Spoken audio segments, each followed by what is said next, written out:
Welcome to Nova Scotia, a mysterious, damp island. A lesser appreciated part of Canada, Nova Scotia is part of the hard-working maritime provinces, and home to the lobster roll, a delicious seasonal speciality of East Coast Canada. In this video, we'll be traveling to deep fine diners located around the port city of Halifax, and we'll be comparing lobster rolls to discover what makes the lobster roll such a culinary classic. B.A.P.S, B.A.P.S, B.A.P.S, B.A.P.S. That's right, we'll be using B.A.P.S to review our lobster rolls and scoring each category out of 5 points. First up, B for bread, the gateway to any lobster roll. Next, A for amount. How much lobster bang are we getting for our buck? Or should I say, loony, although bang for loony doesn't sound as good. You know what I mean. Then we'll look at P for presentation. Does it look Moorish, or is it falling over and spilling everywhere? And last, the seasoning. Does it elevate the lobster taste or schmother it? Schmother it like Sean Connery.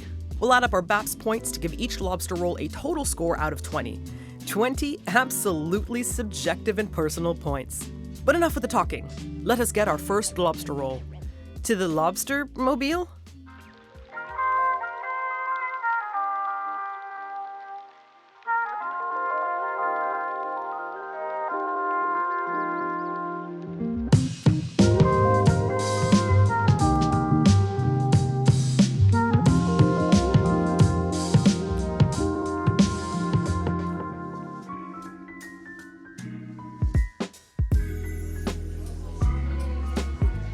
We are here at Esquires Restaurant. This is a classic and local location. And for me, this is a bit of a warming of my heart. So by local, I mean it's in Bedford, which is a suburb just outside of Halifax. And a lot of people may not make the trip out to this place unless they know it already.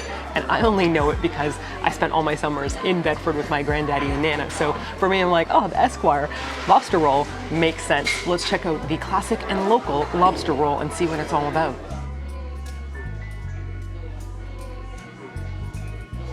One of the funniest things about having this little lobster roll adventure that we're on is that I never had a lobster roll growing up. The first time I had a lobster roll was in Tokyo. So we're gonna be comparing my Luke's lobster roll in Tokyo, which I think is from like Maine. We're looking at an American style lobster roll to East Coast or Canadian style lobster rolls. I think that's a little interesting tidbit of information I should probably share. I'm not some kind of lobster roll connoisseur. Let's find out how tasty they are and if they're actually worth it or not.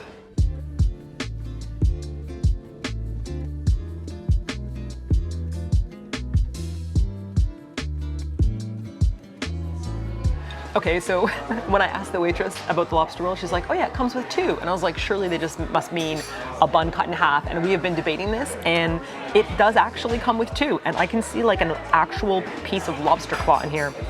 First of all, I have to figure out how to open this up because I think it's been like double skewered on both sides. So I can pull it off on this way. She'll get there. There we go. Ooh, nicely toasted. What a cute little wedge.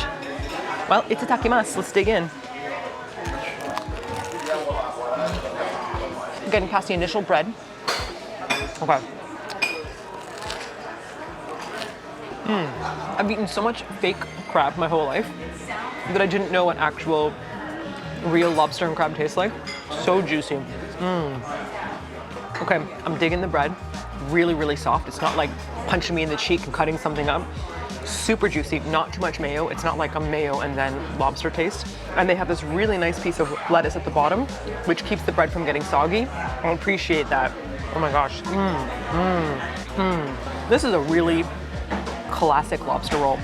Very, very tasty, very, very Moorish.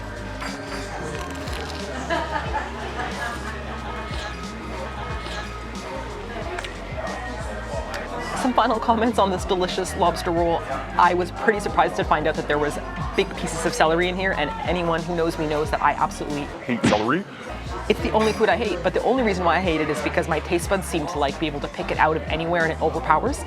Yet it did not bother me in this lobster roll. Can you believe that? It was so crunchy and crunchy and like fresh tasting with the green onions and the lettuce.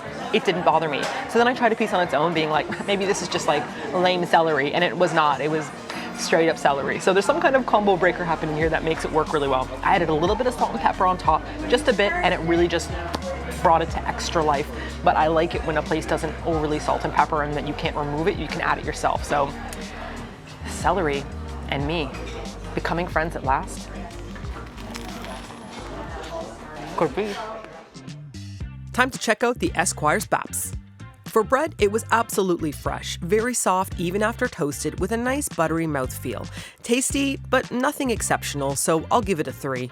The lobster filling was generous, and the fact that it had an extra roll plus a big portion of fries put this straight in with 5 points. The presentation was diner classic. The lettuce at the bottom of the bun was a great touch to stop the bread from getting a soggy bottom, so a nice sturdy 4. And last up, the seasoning. The light mayonnaise was just right. I enjoyed the crunch from the green onions, and I still can't believe the celery wasn't overpowering. In fact, it complemented it quite nicely. Either someone has done the unthinkable and made celery, palatable, or, as I suspect, it was witchcraft! I did have to add some salt and pepper to give it a little bit of a lift, but better to add than have too much. A nice solid 4 from me. The Esquire in Bedford has landed an excellent score of 16. Great value and classic taste. And the Esquire's more than just lobster rolls, so if you're looking for a real local Canadian diner vibe, serving up classic home cooking, desserts, and more, pop on into the Esquire in Bedford.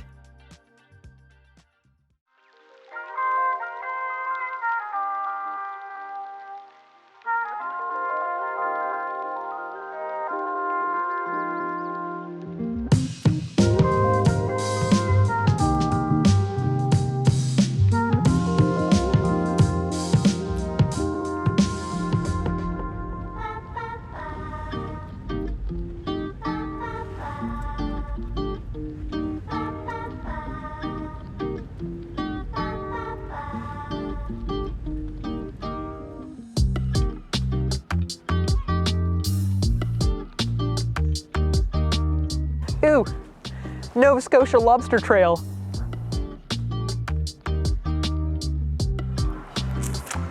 See, I'm not a hangry kind of person, but I get that.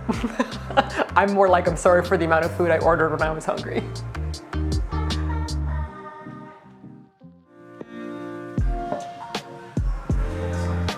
We are in West Dover, Nova Scotia. We are in a coastal town and we are at Shaw's Restaurant, and I'm here to try a lobster roll. That's right, you guessed it, but this time I'm doing something a little bit different. They do have the classic mayo mix, but they also have the Shaw's butter and slaw, and I don't know what that means, but I'm gonna guess they butter the roll, add their own slaw, which is coleslaw, and then lobster. So I went for that just to see what their take on this classic is all about.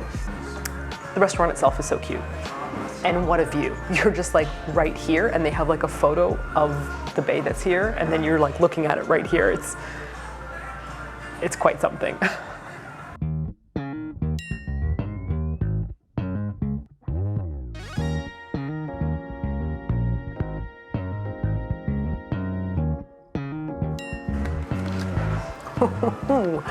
Weighty. First couple bites, of course, just got to get past the bread, and then we'll see what's waiting inside.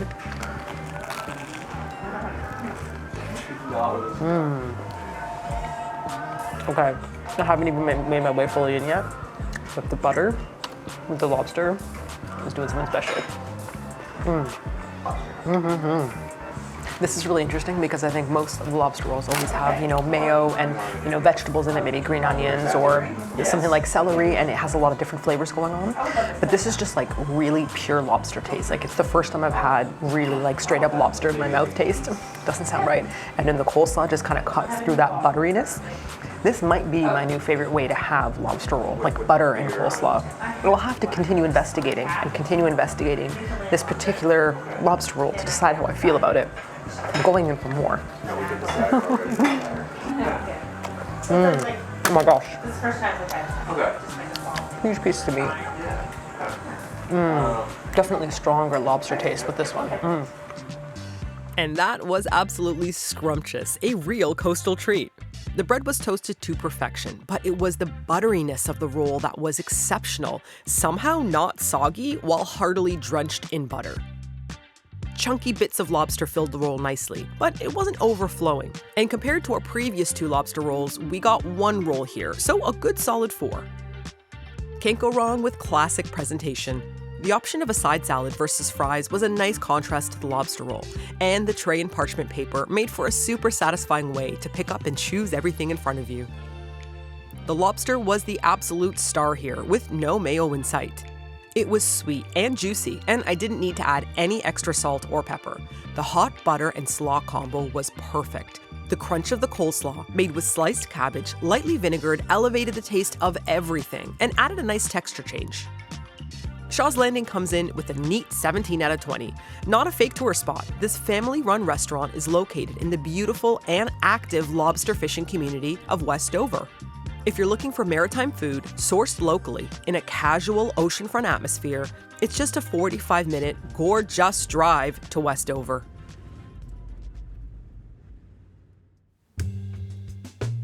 The name's Beaver. Detective Beaver. You like that last lobster roll place, huh? Pretty cool, huh? I found that. That's what I do. I find things. Looking to join the Beaver Moose Detective Agency, eh? I don't blame you. But first, I gotta make sure you're clean. You ever wonder how email spammers or those dang robot callers keep calling you and spamming you? How do they get your information? The answer is data brokers. They sell your phone number and information to other companies and they use it to build their call list. But don't worry. We can fix it. Here. Take this. These are the people you want. Incogni.com. All right, let me explain. Your personal information is being sold and published online without you even knowing about it. Incogni is like having a personal private eye, sending out repeated removal requests to data brokers and people search sites. Here, take this. Not so obvious. Be cool, watch, learn from a pro. I enjoyed babysitting your pet beaver, Justin. He was a delight. Take the beaver. Yeah. Check his pocket. It's a tiny pocket. Use the secret code King Kogi to get 60% off an annual plan at incogni.com/King Kogi. And why a yearly subscription? Well, just because your data was taken down once doesn't mean it's not going to happen again. So Incogni sends out constant takedown requests to keep your records off the internet. Look, you're a really good kid, but come back once you cleaned up a bit and signed up to incogni.com. One day I'm sure you're going to be a great private dick. Maybe you can even work for Detective Beaver. Become a junior dick. A junior beaver dick. Well, anyways, I'm feeling pretty hungry after all the detectivery. I'm gonna go get myself a nice meatball sandwich or something. This sounds really good right now. What's that behind you? A moose? Detective Beaver misdirection. Incogni.com/King Kogi.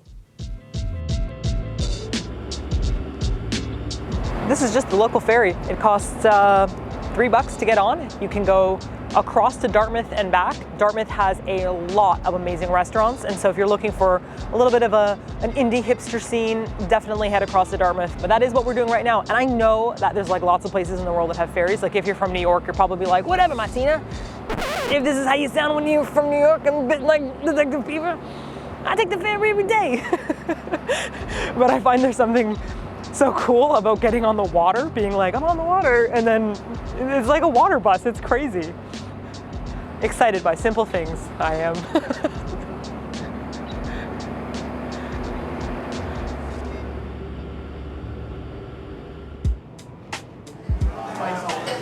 We are at the Canteen on Portland, and I had this as a major bucket list for food in general, and especially because, you've guessed it, lobster roll. However, this time it's a crobster roll. So they make this kind of snow crab, Canadian like snow crab mix with lobster.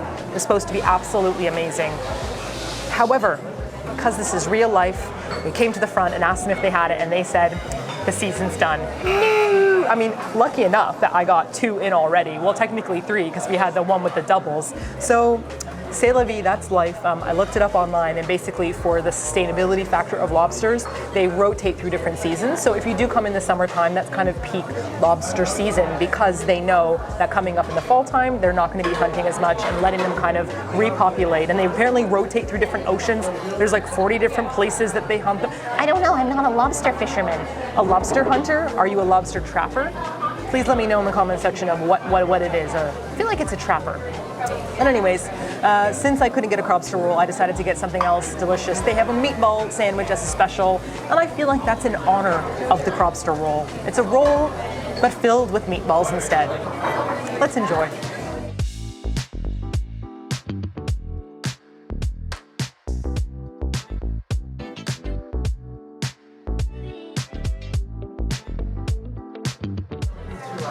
I've never had a meatball sandwich on homemade focaccia before. It looks and smells amazing.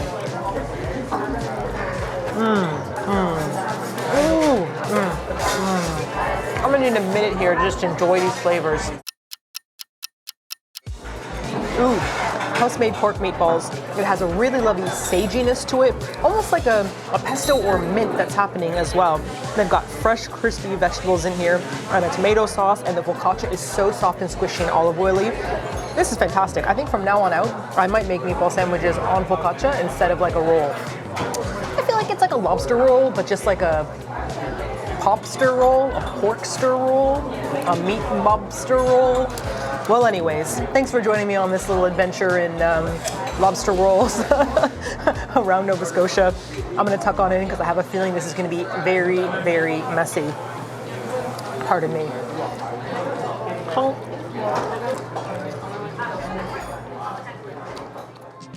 Our meatball sandwich had a distinct lack of lobster, but I'm gonna review it anyway. The focaccia was made in-house, and it was something special. It could have been served on its own and been the star of the meal, but combine it with meatballs, and the way it soaked up the sauce without falling apart was just beautiful. 5 out of 5. This was a chunky boy. I was on the very limit of being able to hold this sandwich in my hands comfortably. It was stuffed with homemade meatballs. This hearty sandwich gets a 5 for me. The meatball sandwich was nicely stacked, but it was served with no sides, so it looked a bit lonesome on the tray. I could have gone for a small side salad or maybe a portion of pickles. The focaccia, the tender tasty meatballs, the pesto, parmesan, Mariana sauce, everything was just perfect. Nothing needed extra seasoning, and I wouldn't change a thing. 5 out of 5. The Canteen on Portland comes in at 18 out of 20. However, despite how tasty the sandwich was, it has been disqualified under the technicality that it is not a lobster roll.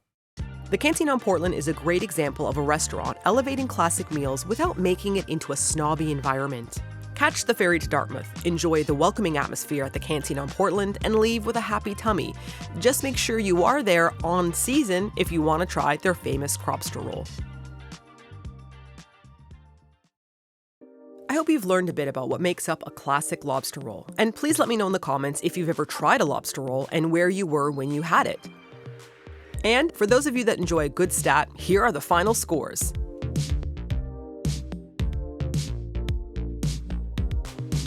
I'll be covering more scrumptious spots in Halifax in my next video, as there's more than just lobster rolls to discover in this foodie ocean city.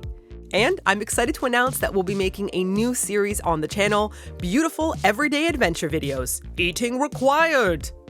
That's right, leave it to Beaver to guide you on a cheerful adventure with the goal of brightening your day and introducing good food spots. And a huge shout out and big thank you to all the lovely King Kogi channel members. You really do help keep this airship floating onwards and upwards to our next adventures. Till next time. Keep keeping it cool in the King Kogi village. Captain Martina out.